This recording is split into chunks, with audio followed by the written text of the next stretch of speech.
Nous sommes encore là et nous sommes avec le président régional.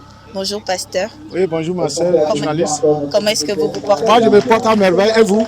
Je vais très très bien aussi. Dieu soit loué. Nous sommes heureux de vous avoir avec nous pasteur. Le plaisir est partagé.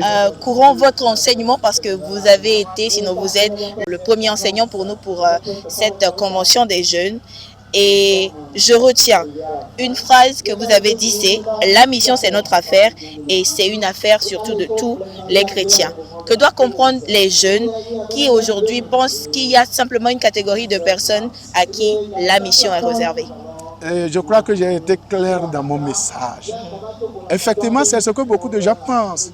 Ce n'est pas seulement les jeunes, les hommes dans l'église, les femmes dans l'église. Les chrétiens croient que la mission est pour une catégorie de personnes. Mais vous voyez, les disciples qui étaient là, les apôtres qui étaient là, que Jésus a rencontrés, c'est les personnes immédiates qu'il a rencontrées. Il leur a dit, comme le Père m'a envoyé, moi aussi je vous envoie. Il n'a pas choisi parmi les apôtres, ceux-là qu'il a rencontrés. Vous voyez cette multitude qui était là.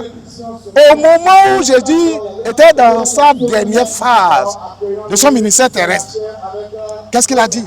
Il a dit à cette multitude-là, allez, faites de toutes les nations, les disciples, les baptisants au nom du Père, du Fils et du Saint-Esprit, et enseignez-leur. Vous voyez, la mission est une affaire de tout le monde. Ma soeur, vous qui me posez la question aussi, si vous êtes chrétien, la mission est votre affaire. Merci beaucoup. Merci beaucoup, pasteur. Une seconde question, c'est pour vous, en tant que responsable régional, quelle vision est-ce que vous avez pour la jeunesse de la région, pour qu'elle quitte de l'étape de spectatrice à l'étape de véritable actrice dans la mission de Dieu? Vous voyez, Dieu compte beaucoup sur les jeunes. Les disciples, les apôtres que Jésus-Christ avait appelés, ce n'étaient pas des gens moribonds, ce n'étaient pas des gens mourants, ce n'étaient pas des vieux, c'était des gens dynamiques. Parmi eux là, il y avait des pécheurs. Parmi eux, des gens avaient leurs activités et ils vaquaient librement, ils étaient encore forts, vigoureux pour aller à leurs activités. Vous voyez cette tranche de vie là, on les trouve parmi les jeunes. Les jeunes doivent se lever et s'engager dans la mission.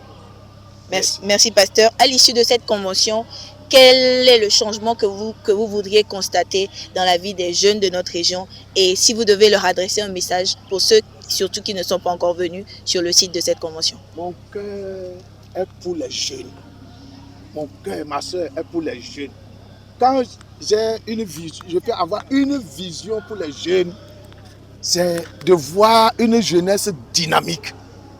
Je vois une jeunesse qui se lève, qui rentre dans les couvents, qui rentre parmi les musulmans, qui rentre parmi les sorciers, qui au nom de Jésus, lève la main, fait terrasser le monde des ténèbres, sauve les gens de la main des sorciers, de la main de Satan, pour remplir le camp de Dieu.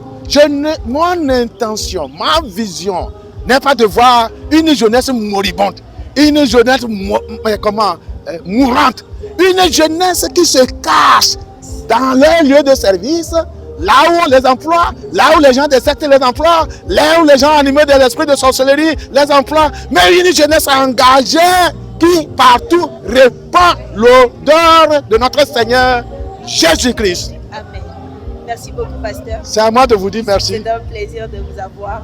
Le plaisir est On partagé. espère que vous serez avec nous tout le long de cette conversation. Par la grâce de Dieu, tant que le temps me le permet, je viendrai parmi vous. Merci beaucoup. Merci beaucoup, ma soeur.